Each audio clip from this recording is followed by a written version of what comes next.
plot the resulting sequence of validation error values as a function of the sequence of values that we've chosen. So what are we doing there? We're constructing the validation curve. And again, that is something you need to do in the exam for me, and that's going to be worth like 5 or 6 marks or something like that, depending on what the problem looks like that I'm asking you. Okay. Now we're going to color in a bit what we do now. Okay, so previously we had an objective function that just took the parameters and it evaluated the model at nu equals 0. So we were fitting what? In sample. Specifically, we were using all of the data, and what objective were we returning? We were returning E1. Okay, so that's how we did things before. Now we go on to validation analysis. So let's make a clear split. Let's do something like this. You don't have to be in the code. Let's call this validation analysis.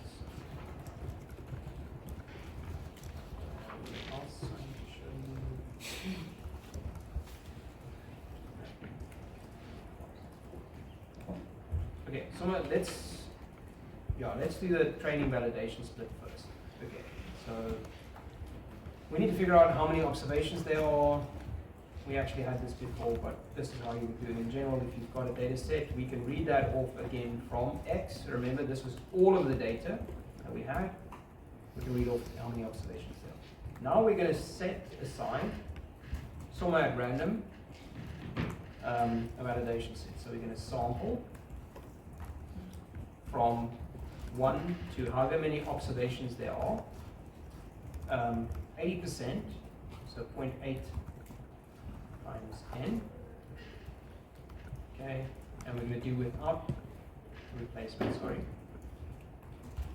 replace equals false. So why do we sample without replacement? The separate sets. They're separate sets. You don't want to have the same observation show up in the validation set and the training set. Yes, perfect. Okay, so this set is just a set of indices. So we go like, let's just do the whole thing.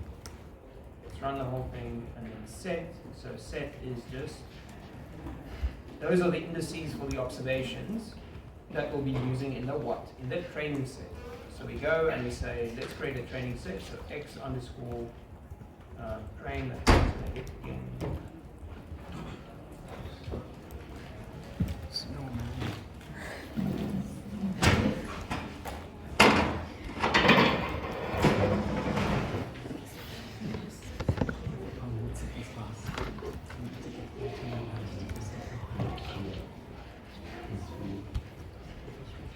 Okay, so we create a training set. Okay, we need to create a matrix.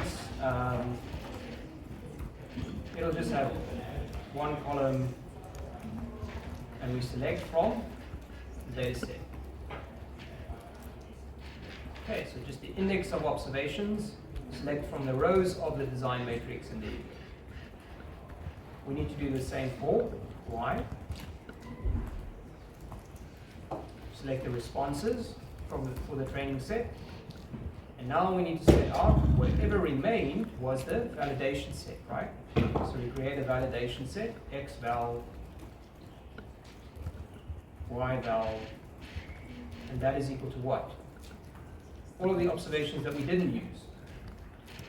Okay, so we subtract. So minus set means take out all of those indices and whatever you're left with, put in X val.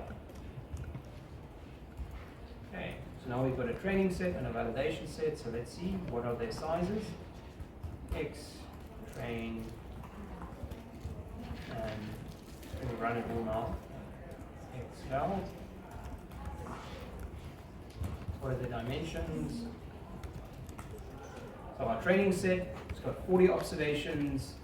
Our validation set has got 10 observations. So we use 20% of the data as the validation set. Okay. Now, when we train our model, we can't use all of the observations, right? We need to train it on the training data. So we need to create a new objective. Okay, so we're going to say objective, analyze, It's just a function. It's going to have some parameters. Okay, and we're going to again borrow from what we had before, so we can say fit the neural network. So the model that we're fitting is our neural network, but now what do we use? We use the training data. So we go X train and Y train. We pass to it the parameters, we pass to it the dimensions of our model, and what else do we pass? A regularization parameter, new. And then we must make sure that we return the appropriate objective. What is the appropriate objective? E2, that is the modified or penalized objective. So this is our penalized objective function that's fit on the training data.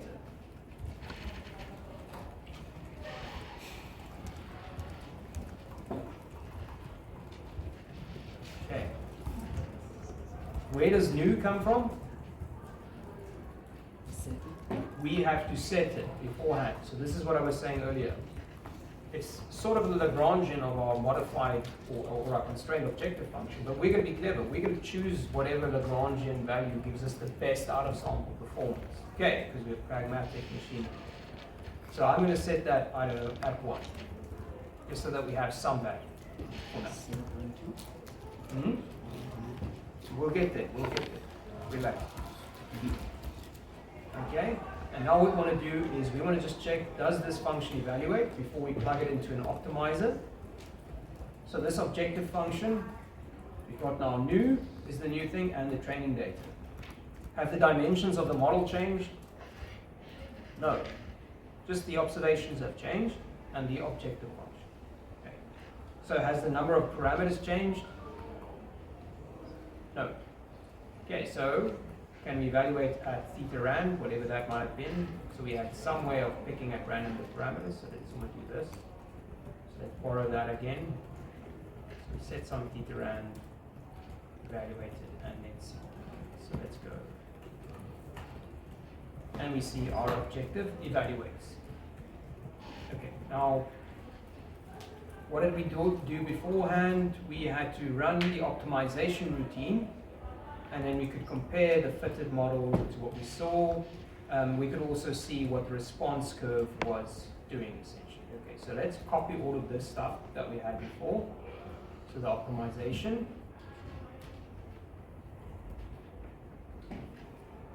Okay, and then we'll see what the fitted model does. Okay, so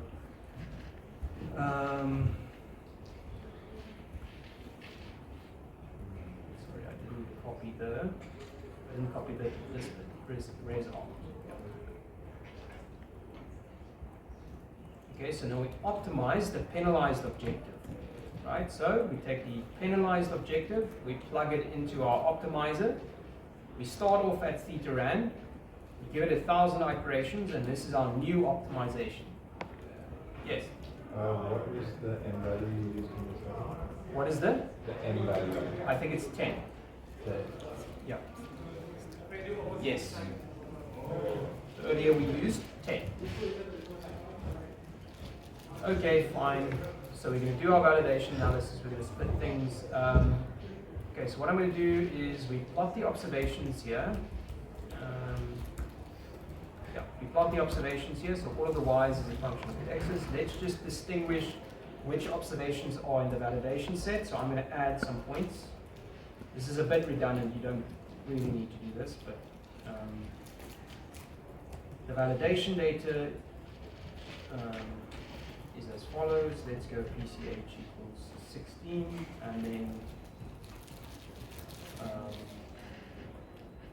what color do you want to make the validation data? No.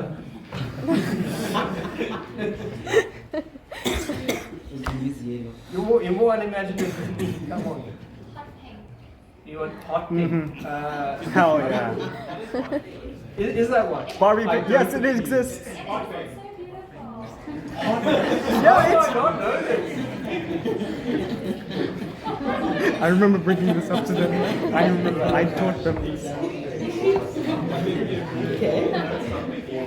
every fucking day. You know. Trademark free Barbie pink. Awesome. bullshit. You're all getting a bonus mark for that one. So, come on. And so you're gonna have to rewrite your PhD now. I'm gonna go back, like get in the time machine. Like, if I knew there was one thing. Come on, man. How sexy would that PhD have been? Gosh. So, yeah, I think John Mayer's got a signature guitar that comes in like hot pink. Anyways, one day when I'm all grown up. Okay, let's put all those observations. So let's just see if it My works. future car is gonna be in the Yeah, okay, let's just make, actually, let's make them big. So let's go Cx equals 2. There you go, they are the validation observations. Okay. So we're going to optimize in sample, check out of sample, and we're going to see what the response curve does for this new res optis. Okay, and then let's just overlay the true underlying pattern here. So later on, so 2 times xx plus 2 times sine 1.5. Okay, so this is just chipping the response curve. Okay, so we go and fit things. So these are now our predictions when we set nu equals to 1. Okay, if we set nu equals to 0, what should happen? We may be overfit, something like that. Okay, if we increase nu, let's make it 0.1, what will happen? It simplifies. Okay, as we go. What value of nu do you want to choose? You want to use 0.5. Okay, let's see what happens. Okay, slightly more simplified. What else? Come on, give me values.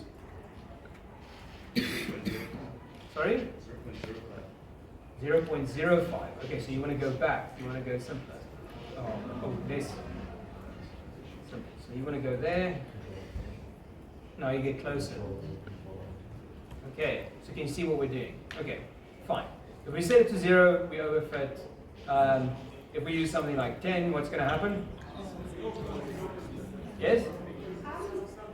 I'm slightly confused with what we're doing here with the res fitted. It seems like we haven't changed nu from 0. With res fitted, it doesn't matter. It's not going to affect. It's not going to affect the predictions after we've optimized. It's just going to affect the objective. Okay. So if we set nu t equals to 10, what's going to happen? It's big breaks means. Big breaks on complexity means simple model, right? It's a straight line, yes. Magic. So, how many parameters did we have? We used 31 parameters to fit a straight line. Okay, so can you see what's happening? Yes, we're managing the complexity with this one parameter. It's really clever. Okay. Okay, now, how are we going to choose the appropriate value? Yes. Yes, I just want to understand as well, on the same res fitted, why didn't we change our x and y to using our validation? Because we just still remain. I'm just showing you what the fit is for all of the observations. So do you want to see what the validation set looks like? So res fitted, so you can go x val, y val, okay, and so let's then go take the fitted values and make these. Now also let's go Cx equals 2 so that we highlight those predictions in particular. So let's go as follows.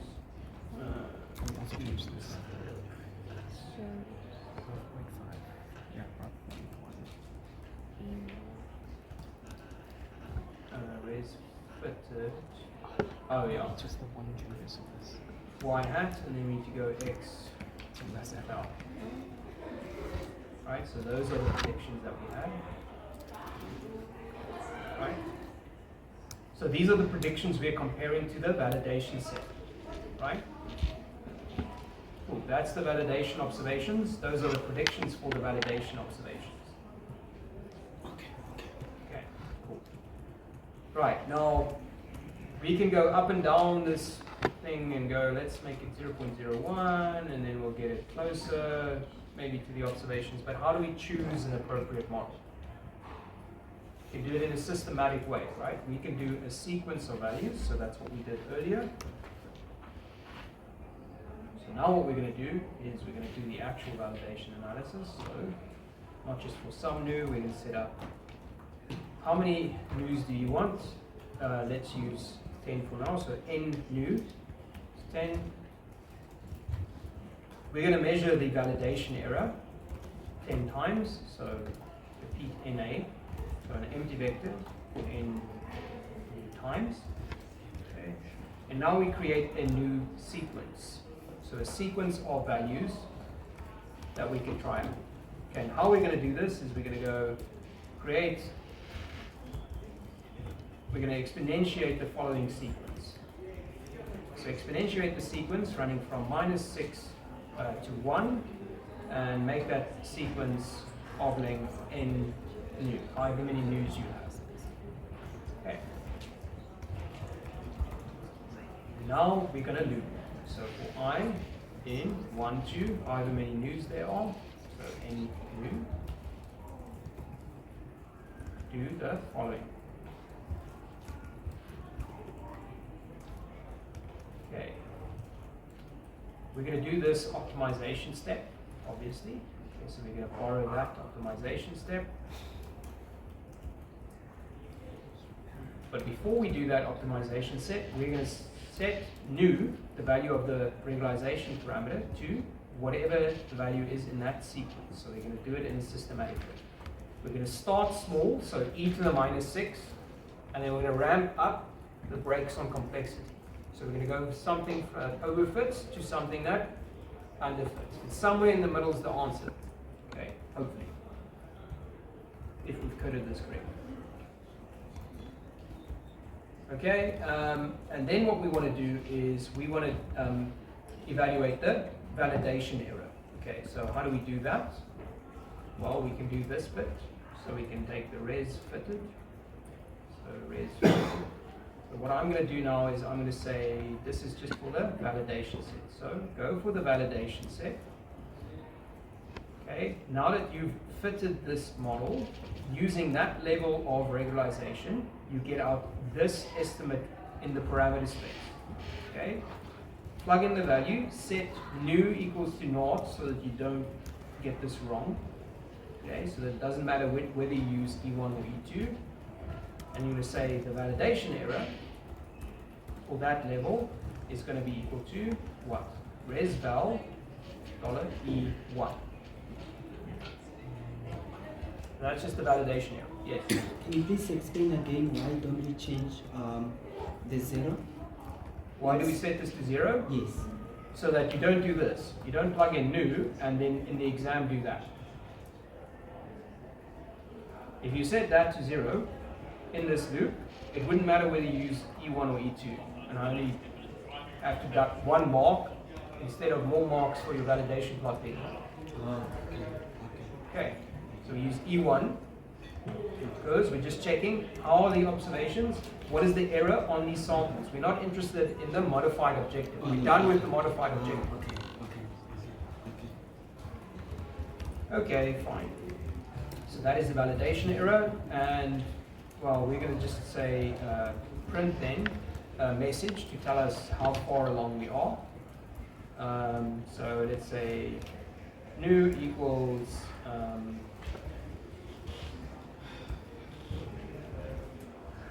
so new equals, and then we'll just say round new to, I don't know, decimal. Okay, so every time this runs, it's going to print the value. Yeah, so let's go paste 0. Sorry. We need to put all of those together. Paste the values and then print that. Okay, so let's just quickly see if this runs.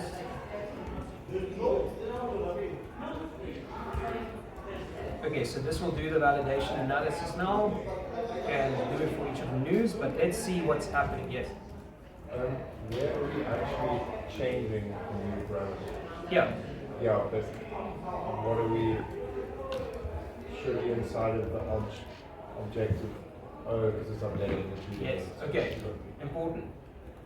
The new here is what? It's global for this objective, right? So this objective penalized, where is it defined? It's defined here.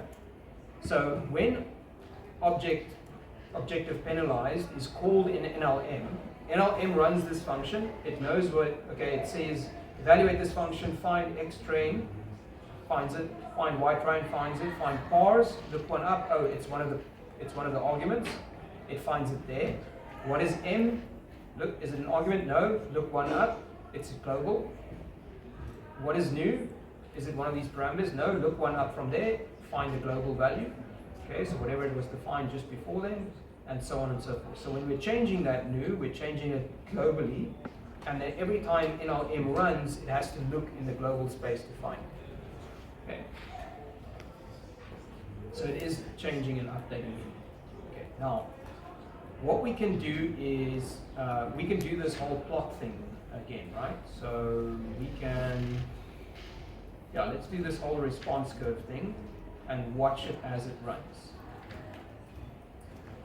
So we take all of that, we plug it in there, and then let's see what the algorithm does. And maybe what we can do is we can say main equals,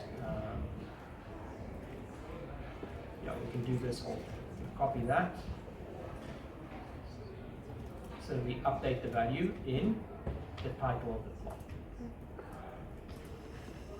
Okay, so we start out as we ramp up new, what's happening, and we go from something that overfits to something that underfits, and then hopefully somewhere in the middle is an answer. How do we get that answer? We plot the validation error as a function of what? New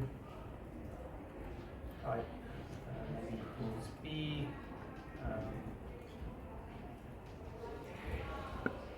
New sequence, sorry. And then that's the plot we get up. Okay, so this is our validation plot. Simple as that. Okay, so can you see what happened there? So we start out with something under-regularized, we start regularizing and over-regularizing until what happens? Rubbish. Okay, and then we look at the validation curve, and then what is this validation curve telling us? Where do you apply the brakes on complexity? At the minimum. Or one standard deviation up from here, look to the right, and then you find there we apply a principle. And again, this thing is a statistic, right? This curve will change as we change what? Our data. How we did this split. So to see that, what we can do is just before we split the data, where was that? That was over here. We can set another seed. So set dot seed max, when's your birthday? 4th of whatever. There you go.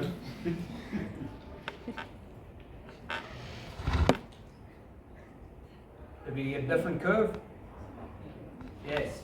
You see how it's dependent on what observations you use. Okay. So your validation curve, statistic. You need to play around, get some idea of what's variation. So if you take that out, you get something that works again. Okay, now this applies to models in general. So we can again do that thing. So let's say we were interested in seeing maybe what's the effect of changing the activation functions. So what was our other favorite one? Emax Z not. Okay. And we're going to need something more complicated. So let's use M15 for this. Okay, what's going to happen to our model? Can you see it's sort of piecewise linear? Okay, you can still do a validation. Okay. Yeah, we can maybe I don't know, let's try a big one.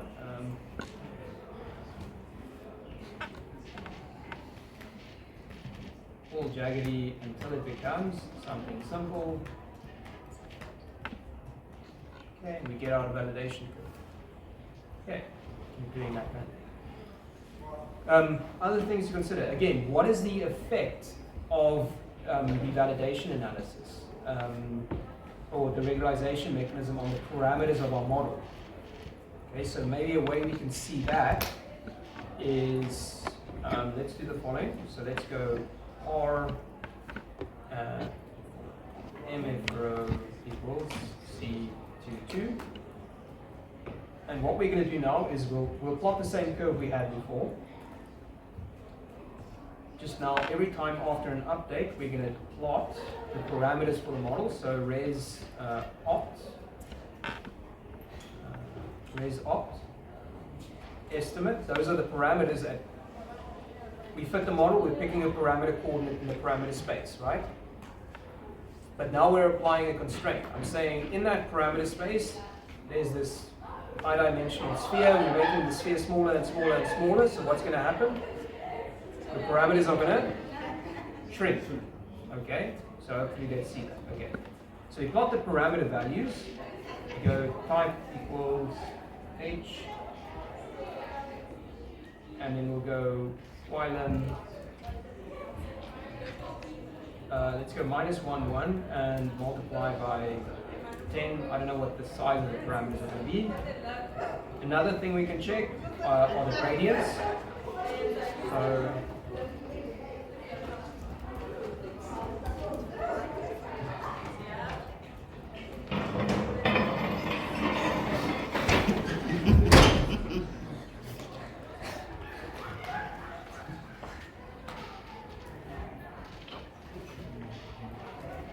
the gradient. Okay, now the gradients are going to be small, so let's make this like 0.001 or something like that, and let's see what happens to the gradient. Now we're running an optimization routine. Hopefully the gradients are always going to be small at the optimum, because we're hoping that it hits a minimum, right? Okay. So let's go see what this does.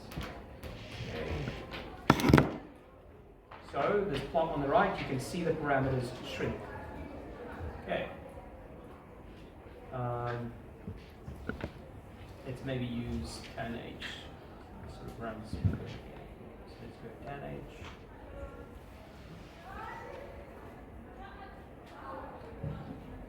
Okay, so we overfit. So you can see lots of large parameters. What's happening to the parameters? Look at their magnitudes.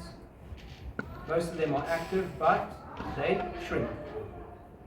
Okay, and at each optimization run, hopefully our gradients are 0, so we're at a minimum. Okay, cool. Now we can maybe change the regularization mechanism. So let's see what happens if we use absolute values. So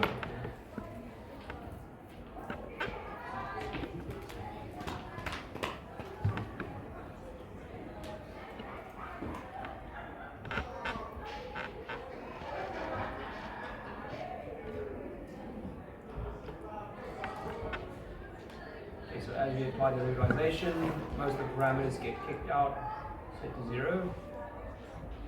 There we go. Okay, cool. So that is validation analysis, roughly how you're going to do it. And then on your assignment, we'll start playing around with some real data sets. Okay, so what's going to go more complicated in your assignment? I might ask you slightly more complicated validation analysis, and we're adding a data set dimension, so there's some actual problems. Like the actual stuff that you need to be able to do and do for me in the exam is everything that we've done up to now. Okay, and then we'll talk about the gradient descent stuff next term. Okay, are there any questions? Yes. We upload this into the site. Yes, I will. Yes?